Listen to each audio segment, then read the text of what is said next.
ఇటీవల వైద్య ఆరోగ్య శాఖలో జరిగిన సాధారణ బదిలీల్లో కొందరు అధికారులు జరిపిన అవకతవకలపై ప్రభుత్వం విచారణ చేపట్టాలని ఏఐటియుసి అనుబంధ తెలంగాణ మెడికల్ ఎంప్లాయీస్ యూనియన్ రాష్ట్ర అధ్యక్షుడు ఎం శ్రీనివాసమూర్తి డిమాండ్ చేశారు.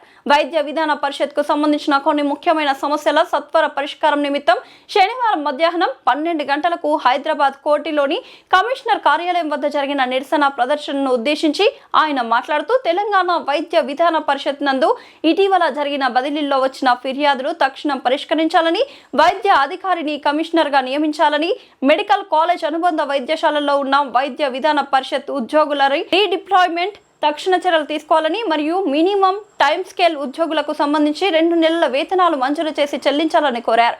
ఈ నిరసన ప్రదర్శనలో పరాబ్ కుమార్, ఝాన్సీ, మారయ్య, సారా, కళ్యాణిరెడ్డి, కోటేశ్వరరావు ఉద్యోగులు అధిక సంఖ్యలో పాల్గొన్నారు.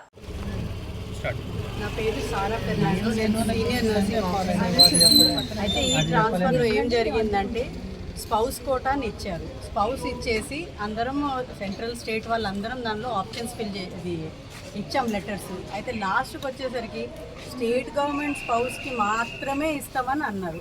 నా లాస్ట్ 27 ఇయర్స్ సర్వీస్లో state employees central government spouse అని ఎప్పుడు విడదీయలేదు. ఇది ఫస్ట్ టైము స్టేట్ గవర్నమెంట్ ఎంప్లాయీస్కే ఇస్తాము, సెంట్రల్కి దీనిలో ఏమాత్రము మినహాయించమని చెప్పారు. రెండోది రీడిప్లాయ్మెంట్ మమ్మల్ని తీసుకోపోయి లాస్ట్ ట్రాన్స్ఫర్స్లో మాకు ఇచ్చిన పోస్ట్ అంతా మెడికల్ కాలేజ్లో ఇచ్చి ఇప్పుడు 2 ఇయర్స్ తర్వాత కూడా వాళ్ళ మనుషులు వచ్చిన తర్వాత కూడా మాకు మా డిఎస్హెచ్ డైరెక్టరేట్ ఆఫ్ సెకండరీ హెల్త్లో మా ప్లేస్ మాకు ఇవ్వమని అడుగుతున్నాము. లేదు, మమ్మల్ని అక్కడే పెట్టారు. ఇంకా ఎన్ని రోజు పెడతారు మమ్మల్ని? ఇంకా మేము మధ్యలో ఇట్లా డిస్టర్బ్ అయితే మా ఫ్యామిలీ మా పిల్లలు ఎక్కడ పోతారు? సడన్గా ఓవర్ నైట్ వెళ్ళిపోవాలంటే కుదరదు. ఏదైనా ముందే చెప్పి మాకు మా పొజిషన్స్ ఇవ్వాలా.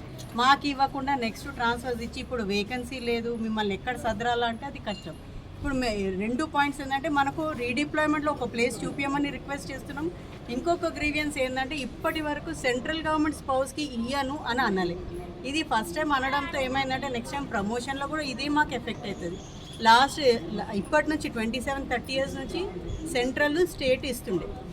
మొన్న ట్రాన్స్ఫర్స్ లెటర్లో కూడా గవర్నమెంట్ ఆఫ్ ఇండియా ఇచ్చి ఈసారి మేము అది అప్లోడ్ చేసినప్పుడు లేదు సెంట్రల్ వాళ్ళకి ఇవ్వమన్నారు. ఎక్కడ ఉంది? ఏ జియోలో రాస్తుంది సెంట్రల్ గవర్నమెంట్ స్పౌస్కి ఇవ్వద్దని ఎక్కడ రాసి ఉంది అని మేము గ్రీవియన్స్లో అడుగుతున్నాం. ఆ గ్రీవియన్స్లో కూడా మాకు ఇప్పటిదాకా ఏ రెస్పాన్స్ రాలేదు. వైద్య విధాన పరిషత్లో ఇటీవల జరిగినటువంటి సాధారణ బదిలీల్లో ఇక్కడ ఉన్నటువంటి అధికారులు చేసినటువంటి అనేక తప్పిదాల వల్ల ఉద్యోగులు చాలా అవస్థపడుతున్నారు. వాళ్ళు కావాలని పర్పస్లీ చేసినటువంటి ఈ యొక్క వెబ్ కౌన్సిలింగ్లో చేసినటువంటి పొరపాట్ల వల్ల ఉద్యోగులు అనేకమైనటువంటి సమస్యలు ఎదుర్కొంటున్నారు. ఈ సమస్యలన్నీ కూడా తక్షణమే పరిష్కరించాలని చెప్పి Telangana medical employees union demand చేస్తూ ఉంది.